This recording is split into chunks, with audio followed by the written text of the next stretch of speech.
제가 갖고 있는 성경으로 신약 성경 25면에 있고요. 우리 한 절씩 교독하도록 하겠습니다. 예수께서 거기서 나가사 두로와 시돈 지방으로 들어가시니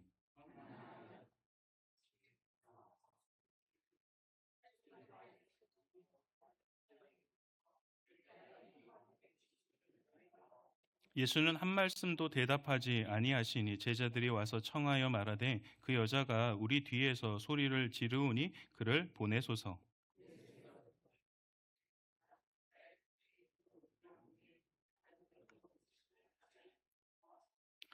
여자가 와서 예수께 절하며 이르되 주여 저를 도우소서.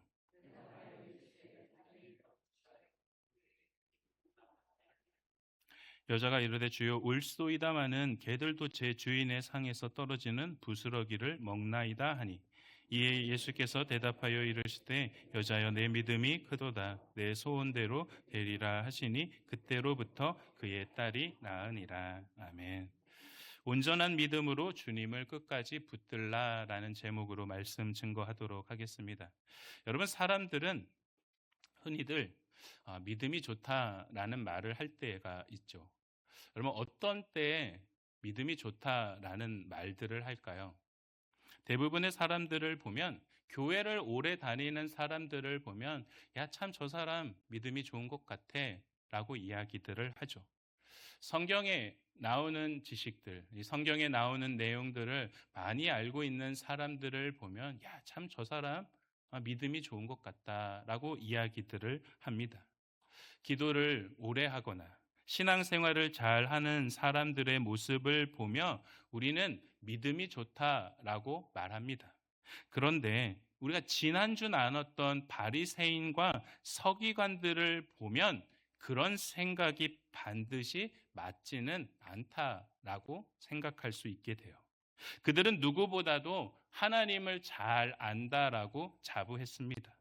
율법도 알고 종교적 열심도 대단했다라는 것. 그러나 예수님이 그들을 어떻게 평가하셨습니까? 외식하는 자들이라고 평가하셨다라는 거예요. 외식이라는 말은 두 얼굴을 가진 배우라는 뜻으로서 겉과 속이 완전히 다르다라는 것을 의미하고 있죠. 그러니까 그들은 하나님을 섬긴다라고 말하지만 실상은 전통과 예식을 중요시했다라는 거예요.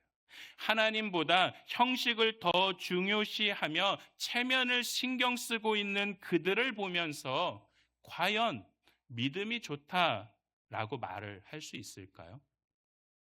그런데 오늘 본문을 보면 그 반대의 모습을 보여주는 사람이 등장하고 있습니다. 유대인이 아니라 이방인입니다. 그것도 유대인들이 부정하다라고 말하고 있는 가나안 여인이 등장하고 있어요. 21절과 22절의 말씀 같이 읽겠습니다. 예수께서 거기서 나가사 두로와 시돈 지방으로 들어가시니 가나안 여자 하나가 그 지경에서 나와서 소리질러 이르되 주 다윗의 자손이여 나를 불쌍히 여기소서 내 딸이 흉악하게 귀신 들렸나이다 하되. 여러분, 동일 본문을 보면 마가복음 7장이 있어요.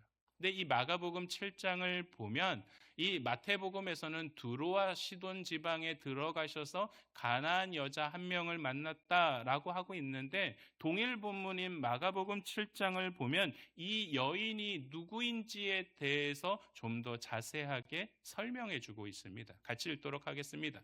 그 여자는 헬라인이요 수로보니게 족속이라 자기 딸에게서 귀신 쫓아내 주기를 간구하거늘.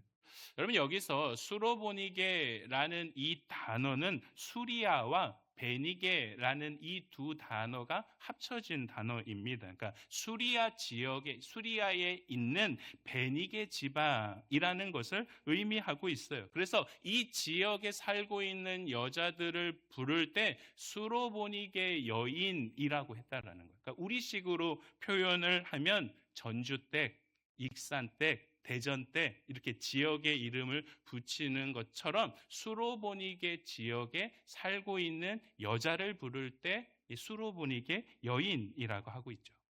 여러분, 마가가 이렇게 자세하게 이 여인이 누구인지에 대해서 소개하는 데는 분명한 이유가 있다라는 거예요. 이 여자가 유대인이 아니라 이방인이었다라는 것을 강조하기 위해서입니다. 여러분, 왜 이렇게 구체적으로 이방인이라는 사실을 강조했을까요?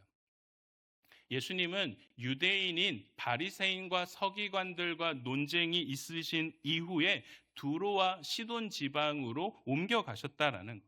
여러분, 이 지역은 구약 시대의 사르밧이라는 곳이에요. 이 사르밧에서 어떤 일이 있었냐면 엘리야가 머물면서 죽었던 아이를 살려낸 구원과 부활의 역사가 있었던 장소라는 거예요. 그 장소에서 지금 예수님께서 귀신 들린 딸을 데리고 나온 이방 여자와 만나고 계신다라는 것이죠. 근데 여러분, 평소 예수님의 반응과는 너무나도 다르게 행동하고 계세요.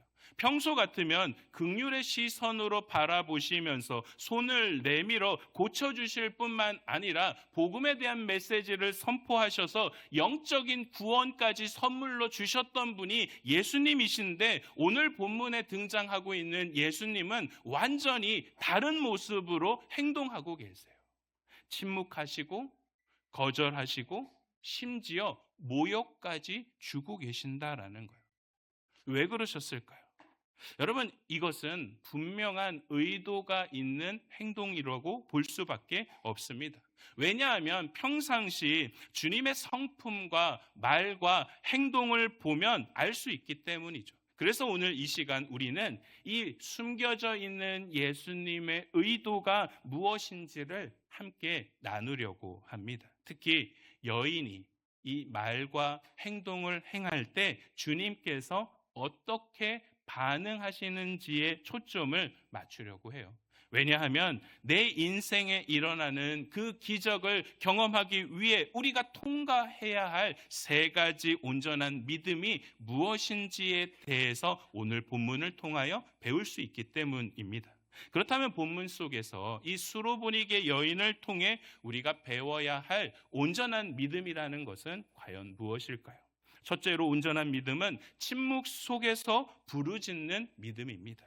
우리 22절의 말씀 한 번 더 읽도록 하겠습니다. 가나안 여자가 그 지경에서 나와서 소리질러 이르되 주 다윗의 자손이여 나를 불쌍히 여기소서, 내 딸이 흉악하게 귀신 들렸나이다 하되. 여러분, 여기서 우리가 가장 먼저 주목해야 할 단어가 있다면 소리질러라는 이 단어입니다. 왜 이 부분에 대해서 집중해야 되냐면 두 가지 이유 때문이죠. 하나는 이 소리질러라는 이 단어를 통하여서 절박한 여인의 심적 상태를 알 수 있다는 겁니다. 가나안 여인은 지금 딸이 귀신이 들려서 고통을 당하고 있죠.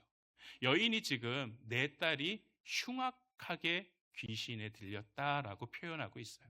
흉악하게라는 이 단어는 헬라어로 카코스라는 단어가 있는데, 이 카코스라는 단어가 어떤 의미냐면 위험할 정도로 해로운이라는 뜻이에요. 그러니까 무슨 얘기냐면 자신뿐만 아니라 남에게까지 위협을 정도로 이 부분이 힘들어하고 또한 해로운 역할을 하고 있다라는 것이 흉악하게라는 이 단어의 원래의 의미입니다. 여러분, 이것은 동시에 어떤 의미를 주고 있냐면 아무리 고치려고 애를 쓰고 있지만 소용이 없다라는 거예요. 좋은 의사를 찾아가고 좋은 약을 먹여봤지만 돌아오는 것은 희망이 아니라 절망뿐이었다라는 거예요. 그래서 지금 여인은 애끓는 심정으로 마지막 희망인 주님 앞에 나와서 소리를 지르면서 호소하고 있는 것입니다. 그리고 또 다른 이유 하나는 이 소리질러라는 이 단어를 통하여 여인의 신앙 상태를 알 수 있다는 거예요. 여인은 지금 소리를 지르면서 예수님을 어떻게 부르고 있습니까? 주 다윗의 자손이라고 부르고 있어요. 여러분, 바리새인과 서기관은 예수님을 아무런 호칭을 붙이지 않습니다. 하지만 이 가나안 여인은 예수님을 주님이라고 부르고 있다는 거예요. 주님이라고 부르고 있다는 것은 당신은 나의 주인이십니다. 반대로 이야기하면 나는 당신의 종입니다 라는 것을 말하고 있는 거죠. 다시 말해서 내 생사 여탈권, 그러니까 내가 살고 죽는 모든 문제는 내게 있지 않고 당신에게 달려 있습니다. 라는 것을 주님이라는 이 단어를 통하여서 고백하고 있다라는 거예요. 그리고 다윗의 자손이여 라고 이야기하는 것 역시도 구약 성경에 예언되고 있는 메시아가 당신이십니다 라고 고백하는 것을 볼 때 이 여인은 지금 예수 그리스도를 믿음으로써 바라보고 있다라는 것을 알 수 있죠. 여러분, 유대인이 아니라 이방인이라는 거예요. 종교 지도자들처럼 믿음이 무엇인지에 대해서 제대로 알지는 못하지만 오히려 더 바른 믿음을 소유하고 있는 신앙인처럼 보입니다. 여러분, 이쯤 되면 누가 봐도 고쳐주고 남을 정도의 믿음을 소유했다라고 우리는 판단할 수 있다라는 거예요. 그런데 오늘 예수님은 아무런 단 한마디의 말씀도 하지 않고 계신다라는 거예요. 23절의 말씀을 같이 읽도록 하겠습니다. 예수는 한 말씀도 대답하지 아니하시니 제자들이 와서 청하여 말하되 그 여자가 우리 뒤에서 소리를 지르오니 그를 보내소서. 여러분, 한 말씀도 하지 아니하셨다라는 거, 침묵하셨다라는 거예요. 평상시 주님이라면 그 사람을 불러서 고쳐주셨을 텐데 아무런 반응도 하고 계시지 않아요. 체면도 자존심도 내려놓은 채 부르짖고 있는데 무시하고 계신다라는 거예요. 오죽했으면 제자들이 예수님한테 찾아와서 예수님, 왜 평상시는 잘만 고쳐주시다가 왜 지금은 이러십니까? 그냥 좀 고쳐서 좀 빨리 좀 돌려보내주세요. 너무 시끄러워요. 지금 그 이야기를 하고 있는 거죠. 여러분, 이 정도로 하고 있는데 이 여인은 얼마나 당혹스러울까요? 하지만 여러분, 이것이 우리가 신앙생활 속에서 겪게 되는 힘든 순간이 아닐까요? 여인에게 있어서 이 순간은 기도는 하고 있는데 응답이 없는 순간으로 여겨지고 있다는 거예요. 부르짖고 있는데 하늘의 문이 닫힌 것처럼 느껴지는 순간.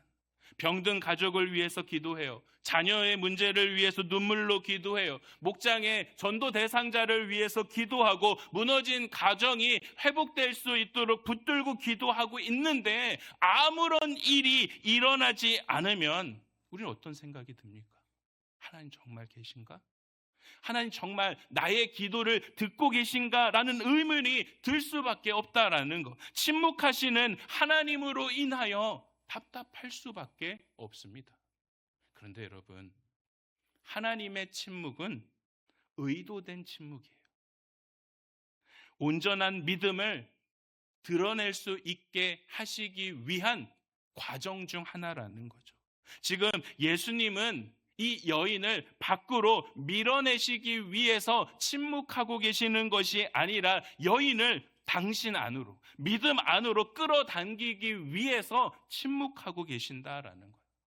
왜냐하면 믿음이라는 것은 응답이 빨리 된다라고 해서 온전해지는 것이 아니기 때문입니다. 오히려 침묵 속에서 헤매다가 그때 가서 그 주님을 우리가 붙잡게 될 때 믿음의 진가를 깨닫게 되는 거예요.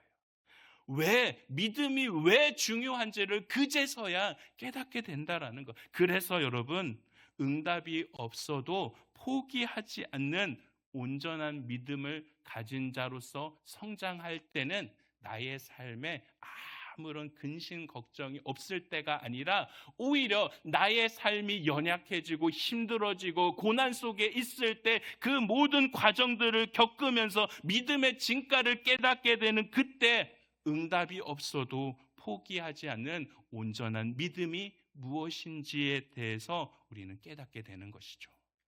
시편에 자주 등장하는 표현이 있어요. 하나님이여 어찌 잠잠하십니까?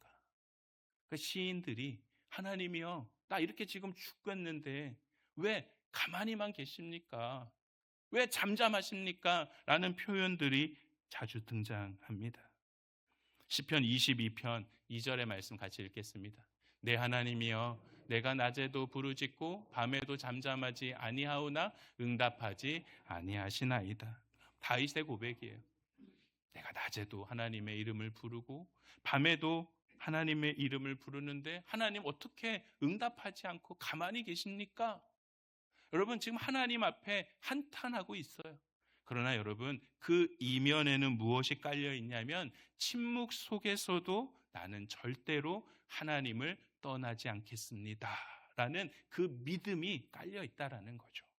욥도 마찬가지입니다.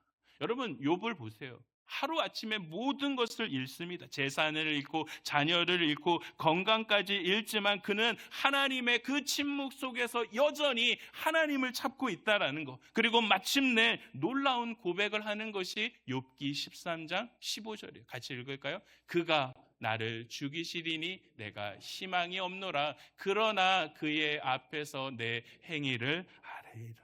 내가 지금 비록 이해가 되지 않고 하나님이 끝까지 침묵하시는 것 같은데 그래도 나는 하나님 앞에서 내가 나아가 믿음의 고백을 하겠다라는 믿음의 확신을 이야기하고 있는 거죠. 여러분 이처럼 응답이 보이지 않는 침묵은 우리의 믿음이 진짜인지 가짜인지가 드러나는 시간이에요.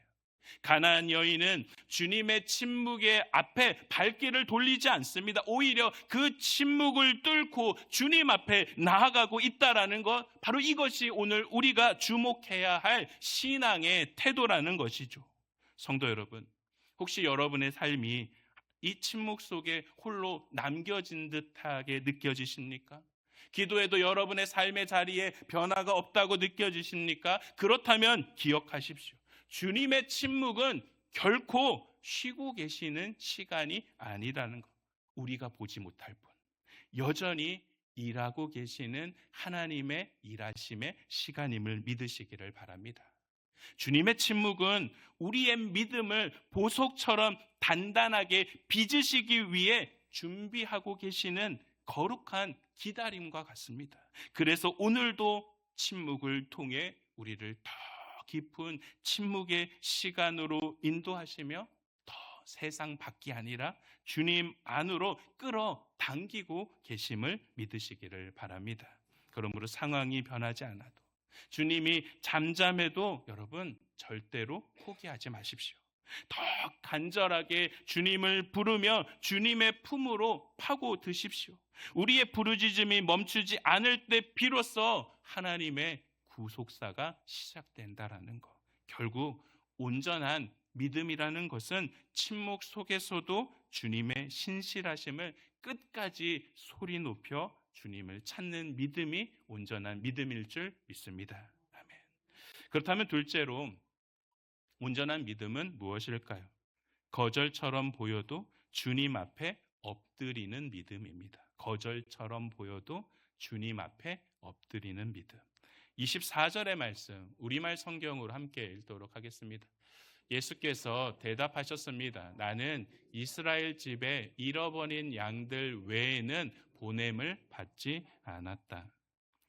여러분, 사람 앞에 두고 나는 이스라엘 집, 유대인들 외에 보냄을 받지 않았어 라고 이야기하면 이방인 여자에게 있어서는 너무나도 서운한 말로 들릴 수밖에 없습니다.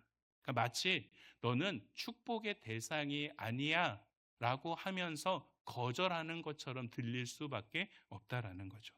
그런데 오늘 여인의 행동을 보면 실망하지 않습니다. 화내지도 않고 더 간절하게 주님 앞에 매달립니다. 우리 25절 말씀 같이 읽겠습니다. 여자가 와서 예수께 절하며 이르되 주여 저를 도우소서. 우리말 성경으로 한 번 더 읽어볼까요? 그 여인이 예수 앞에 나와 무릎을 꿇고 말했습니다. 주여 나를 도와주십시오. 절하며 라는 이 단어는 엎드려 경배했다, 예배했다라는 의미입니다. 그러니까 여인이 지금 주님께 간절히 매달리고 있는 것이 자신의 딸을 고쳐달라라고 하는 목적도 있지만 이것보다 더 중요한 것은 이 문제를 해결해 주실 그 주님께 집중하고 있다라는 거예요. 그래서 겸손하게 자신의 모든 것, 체면과 자존심과 모든 것들을 다 내려놓고 경배의 대상, 예배의 대상이신 주님 앞에 완전히 자신의 모든 것을 낮추고 있다라는 거죠. 여러분, 이것이 진짜 믿음이라는 거예요. 우리는 기도할 때 응답이 늦어지면 하나님께 쉽게 실망합니다. 왜 그런 줄 아세요? 하나님보다 응답 자체에 우리는 더 집중하고 있기 때문인 거예요. 그러나 가나안 여인은 달랐다라는 거예요. 응답이 없어도 엎드리고 있다라는 거죠. 거절을 당해도 떠나지 않고 있다라는 거. 왜요? 여인은 지금 예수님께 집중하고 있기 때문입니다. 여러분, 믿음이라는 것은 내가 원하는 것을 얻기 위한 수단이 아니에요. 믿음이라는 것은 주님 앞에 엎드리는 태도라는 거죠. 여인은 자존심을 내려놓고 있어요. 수치심도 내려놓고 있어요. 체면도 내려놓고 오직 주님께 집중했다라는 것. 반면에 바리새인들은 자신들이 그토록 원했던 메시아를 직접 만났어도 무릎을 꿇지 않는다라는 것. 하나님을 섬긴다라고 말은 하지만 실상은 자기 의를 붙들고 있다라는 것. 자신의 체면과 자존심이 상하자 예수님 앞에 분노를 쏟아놨다라는 것. 여러분, 여기서 신앙의 무서운 역설을 볼 수 있어요. 바리새인들은 자격이 있다라고 믿었기 때문에 거절 앞에서 분노했어요. 하지만 가나안 여인은 나는 자격이 없다라고 믿고 있었기 때문에 그 거절 앞에서도 분노한 것이 아니라 엎드렸다라는 거예요. 여러분, 역사적으로 이것을 대조해주는 하나의 예화가 있습니다. 이 19세기 위대한 설교가 중에 한 명인 찰스 스펄전 목사님이 겪었던 예화인데, 어떤 사람이 목사님을 찾아와서 울분을 토하면서 말하는 거예요. 목사님, 저는 평생의 교회를 헌신했습니다. 11조도 꼬박꼬박 냈고 교회에 어떤 일이든 제가 최선을 다해서 했는데 왜 제 사업이 망해야 되고 저는 이렇게 병들어야 합니까? 여러분, 그의 고백이, 이 사람의 고백이 이해가 되기도 해요. 하지만 조금 더 자세하게 생각하면 그는 문제의 해결자이신 하나님께 집중하고 있는 것이 아니라 응답에 집중하고 있다라는 거예요. 하나님의 거절처럼 보이는 상황을 이해하지 못하고 분노하고 자신의 자격과 공로를 주장하고 있다라는 거예요. 바리새인과 서기관의 모습과 별반 다르지 않다라는 거죠. 반면에 고아들의 아버지라 할 수 있는 조지 뮬러가 있습니다. 여러분, 그는 수만 번, 수천 번의 기도 응답을 받은 사람으로 유명해요. 그런데 그 역시도 수년 동안 기도했지만 응답받지 않았던 기도의 제목들이 있다라는 것. 그래서 하루는 어떤 사람이 찾아와서 그렇게 오랫동안 기도했는데 응답이 없으면 하나님이 당신을 거절하신 거 아닙니까? 라고 질문하자 이 조지 뮬러 목사님이 어떻게 대답하신 줄 아십니까? 하나님이 침묵하시거나 거절하시는 것처럼 보일 때 그것은 나를 밀어내시려고 하는 것이 아니라 내가 더 낮은 곳에서 주님의 은혜만 구하게 하시려는 신호입니다. 그래서 나는 그저 그분의 발 아래 엎드려 그 뜻을 기다릴 뿐입니다. 여러분, 종교적인 사람은 청구서를 이렇게 내밀듯이 기도 응답을 요구해요. 내가 이렇게 했으니까 이런 정도의 응답은 주셔야 되는 거 아닙니까? 자신의 공로를 자랑합니다. 그래서 내 뜻대로 안 되면 서운하다라고 얘기해요. 하지만 참된 예배자는 차가운 거절 앞에서도 따지지 않습니다. 오히려 더 깊이 엎드려요. 왜요? 경배의 대상이신 주님께 집중하는 것이 모든 문제를 해결할 수 있는 유일한 방법이라는 것을 깨달았기 때문에 주님 앞에 기쁨으로 엎드리고 있다라는 거죠. 성도 여러분, 하나님은 교만한 자를 물리치시고 겸손한 자에게 은혜를 주심을 믿으시기를 바랍니다. 야고보서 4장 6절의 말씀 같이 읽겠습니다. 하나님이 교만한 자를 물리치시고 겸손한 자에게 은혜를 주신다 하였느니라. 예수님도 누가복음에 말씀하셨어요. 같이 읽을까요? 무릇 자기를 높이는 자는 낮아지고 자기를 낮추는 자는 높아지리라 하시니라. 여러분, 이처럼 은혜는 자격 있는 자에게 임하는 것이 아니라 주님 앞에 엎드리는 믿음을 가진 자에게 은혜가 임하게 되는 것. 교만한 자에게 임하는 것이 아니라 겸손한 자에게 임하고, 응답이 늦어도 예배하는 믿음, 이해하지 않아도 경배하는 믿음, 상황보다 오직 주님이 더 크다라고 바라보고 있는 그 믿음을 가진 자에게 은혜가 임하게 되는 것입니다.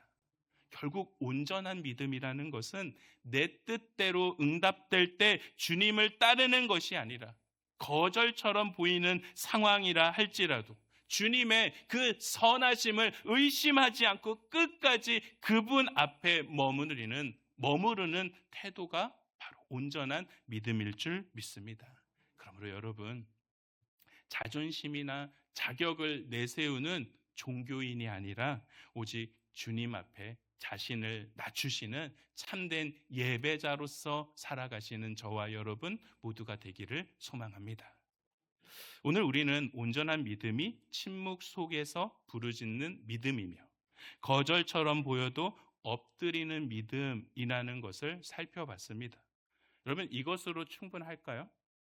아닌 것 같아요. 오늘 주님을 보니까 한 단계 더 믿음의 깊은 영역으로 인도하시면서 온전한 믿음이라는 것은 끝까지 은혜를 붙드는 믿음이라는 것을 가르쳐주고 계십니다. 26절의 말씀 같이 읽겠습니다. 대답하여 이르되 자녀의 떡을 취하여 개들에게 던짐이 마땅하지 아니하니라. 여러분, 지금 여인은 침묵과 거절을 당했어요. 그래서 여기까지는 침묵과 거절? 이 정도까지는 내가 이해할 수 있고 참을 수 있어 라고 볼 수 있어요. 근데 26절의 이 말씀을 들으면 참기 힘듭니다. 오늘날 우리식으로 표현하면 선을 넘었어요. 그러니까 주님의 말씀이 선을, 내가 용납할 수 있는 그 선을 완전히 넘은 것처럼 들려오고 모욕적인 말로서 들릴 수밖에 없다라는 거죠. 당시 유대 사람들은 이방인들을 부를 때 경멸의 표현으로 개라는 이 단어를 사용했어요. 여러분, 우리나라도 보면 최근이야 개라는 단어가 긍정의 의미로 사용되고 있지만 대부분 부정적인 의미죠. 개 뒤에 나오는 모든 단어들이 요즘은 좀 좋을 때 게이득 이런 표현들 쓰거든요. 긍정의 의미로 써요, 이 젊은 이 친구들은. 근데 우리 어린 시절이나 보면 개가 들어간 말 중에 좋은 말 거의 없잖아요. 대부분 이렇게 할 때 막 입에서 막 부정적이고 분노가 쏟아날 때 가장 흔하게 나오는 단어가 이 개라는 단어죠. 오늘 지금 주님이 표현하고 계시는 이 단어도 퀴나리온이라는 이 단어인데 집에서 기르는 개입니다. 그러니까 무슨 얘기예요? 나는 겸상하지 않는다 라는 그런 개념으로 이야기하고 있는 거예요. 상당히 모욕적인 말로 들릴 수밖에 없습니다. 여러분, 왜 주님이 침묵과 거절을 넘어서 모욕적인 말까지 하셨을까요? 이는 예수님의 모든 사역을 통틀어서 생각해 보면 분명히 모욕 주기 위해서 하신 말씀이 아니다라는 것을 알 수 있어요. 그렇다면 무슨 의도로 모욕까지 주시는 것처럼 보일까요? 그러니까 그것은 바로 온전한 믿음으로 성장하기 위해 반드시 통과해야 할 마지막 테스트가 있다라는 것을 보여주기 위해서입니다. 여러분, 이것이 이 믿음의 성장을 위해 필요한 테스트라는 것을 알 수 있는 단서가 있는데 바로 여인의 대답을 통하여 알 수 있어요. 27절에 말씀 같이 읽겠습니다. 여자가 이르되 주여 올소이다마는 개들도 제 주인의 상에서 떨어지는 부스러기를 먹나이다 하니. 그러니까 여인은 지금 예수님의 진의를 파악한 거예요. 그러니까 그러니까 지금 예수님이 어떤 메시지, 어떤 말로써 이 모욕적인 말을 주시는지에 대해서 정확하게 파악하고 있다라는 거죠. 그러니까 나를 바깥으로 밀어내기 위해서 하고 계시는 말씀이 아니라 안으로 계속해서 끌어당기기 위해서 이 모욕적인 메시지를 나에게 주고 계시는구나 라는 것을 깨닫게 되는 거예요. 그래서 화를 내지도 않고 상처받지도 않고 떠나지도 않고 27절과 같이 고백하고 있다라는 거예요. 여러분, 그런데 원어를 보면 여인의 심정이 정확하게 어떠한지 알 수 있어요. 27절 아래에 있는 말씀 같이 읽겠습니다. 주여, 올소이다마는 상 아래에 있는 작은 개들도 작은 아이들이 먹던 작은 부스러기를 먹나이다. 그러니까 여인은 지금 매우 작다라는 명사를 3번 반복해서 사용하면서 겸손하게 간구하고 있는 거죠. 주님, 제가 지금 주님께서 말씀하시는 거 내가 이해했어요. 내가 어떤 말씀인지 내가 알면서 철저하게 지금 자신을 낮추기 위해서 작은 개들, 작은 아이들, 작은 부스러기를 먹나이다. 나는 다른 거 필요 없이 그 작은 부스러기와 같은 은혜만 나에게 주시면 그것으로 충분합니다. 라고 겸손하게 자신을 낮추며 고백하고 있다는 거예요. 여러분, 이것이 오늘 본문의 핵심이라는 것. 결국 온전한 믿음이라는 것은 어떠한 상황 속에서도 흔들리지 않고 끝까지 주님을 붙들고 있는 것, 그것이 바로 온전한 믿음이라는 것. 바리새인을 한번 보세요. 그들은 예수님 앞에서 자신의 의를 붙들었습니다. 그러나 여인은 자신의 의가 없기 때문에 누구를 붙들고 있어요? 주님만 붙들고 있다라는 거. 여러분, 하나님의 나라는 완벽한 사람이 들어가는 것이 아니라 은혜 없이는 내가 살아갈 수 없어요. 하루라도 나에게 주님의 은혜가 없으면 내가 살아갈 수 없다라고 고백하는 사람이 하나님의 나라에 들어가게 되는 것입니다. 결국 주님은 여인의 이 냉수와 같은 시원한 고백을 듣고 너무나도 기뻐하셨던 거예요. 그래서 28절과 같이 말씀하십니다. 이에 예수께서 대답하여 이르시되 여자여, 내 믿음이 크도다. 내 소원대로 되리라 하시니 그때부터 그의 딸이 나으니라. 여러분, 예수님이 기뻐하신 이유가 뭔 줄 아세요? 주님의 믿음의 테스트를 여인이 통과했기 때문인 거예요. 율법을 알고 하나님을 믿는다고 말하던 바리새인과 서기관들은 이 믿음의 영역을 통과하지 못했는데 율법도 모르고 믿음도 모르고 전통도 전혀 알지 못하는 이 이방 여자가 예수님의 의도를 정확하게 파악하고 믿음의 관문을 통과했으니 얼마나 기쁘셨을까요? 그래서 주님이 여인에게 너의 믿음이 크다.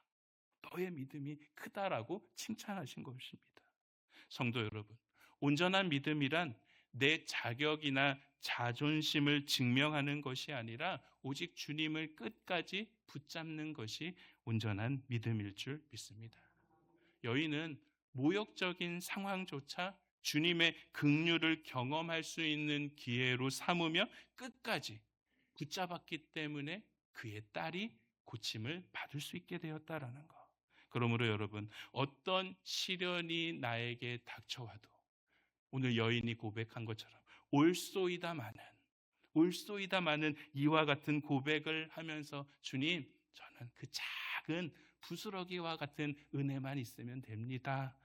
저는 그 부스러기와 같은 은혜가 나에게 떨어질 때까지 절대로 주님을 떠나지 않겠습니다. 라는 그 믿음의 고백을 하는 자에게 은혜가 임하게 될 줄 믿습니다. 말씀을 정리합니다. 오늘 본문은 우리에게 질문합니다. 응답이 지연되면 쉽게 서운해하고 나의 공로와 자격을 내세우는 청구서를 들고 있는 종교인으로 살 것인가? 아니면 상황이 거절처럼 보여도 체면을 버리고 부스러기의 은혜를 구하는 엎드리는 참된 신앙인으로 살 것인가? 사랑하는 성도 여러분, 주님은 우리의 직분보다 믿음을 보세요. 지식보다 겸손을 보시고 자존심보다 은혜를 붙드는 그 마음을 보고 계신다라는 거예요. 그러므로 우리는 내 의를 내려놓고 부스러기와 같은 은혜라 할지라도 붙드는 심정으로 우리는 주님 앞에 계속해서 나아가야 될 줄 믿습니다. 여러분, 그럴 때 오늘 예수님께서 여인에게 하셨던 것처럼, 사랑하는 동우가 너의 믿음이 참 크구나, 내 소원대로 될 거야, 이와 같은 주님의 은혜의 칭찬을 듣게 될 줄 믿습니다. 한 주간도 여러분 삶 가운데 그 부스러기와 같은 은혜라 할지라도 주님, 나에게 그 은혜를 주시옵소서와 같이 고백하며 살아가시는 저와 여러분 모두가 되길 주님의 이름으로 축원합니다. 기도하시겠습니다. 사랑의 주님, 가나안 여인처럼 침묵 속에서도 포기하지 않고 거절처럼 보여도 끝까지 주님께 엎드리며 자존심보다 은혜를 붙드는 온전한 믿음을 허락하여 주시옵소서. 형식과 외식에 머무는 신앙이 아니라 주님의 자비 없이는 살 수 없음을 아는 겸손한 믿음으로 살게 하시고, 어떠한 상황 속에서도 끝까지 주님만 붙드는 믿음의 사람이 될 수 있게 하여 주옵소서. 예수님의 이름으로 기도합니다. 아멘.